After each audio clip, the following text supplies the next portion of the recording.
Simple and టేస్టీగా egg pups ఎలా తయారు చేయాలో చూడండి. ఒక బౌల్లోకి మైదా పిండి తీసుకోండి. మైదా పిండి తీసుకున్నాక రుచికి తగ్గట్టుగా సాల్ట్ వేసుకొని బటర్ వేసుకున్న తర్వాత మనకి మెత్తగా రావాలంటే చాలా మెత్తగా పిసకాలండి పిండిని. సో బౌల్లోకి మళ్ళీ మైదా పిండి తీసుకొని మళ్ళీ బటర్ వేసుకొని పేస్ట్లా చేసుకోవాలి.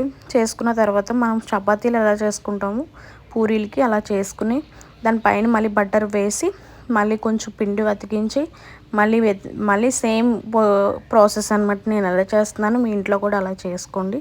చేసుకున్న దాన్ని బట్టి మనకి రిజల్ట్ అనేది ఏంటనేది తెలుస్తుంది.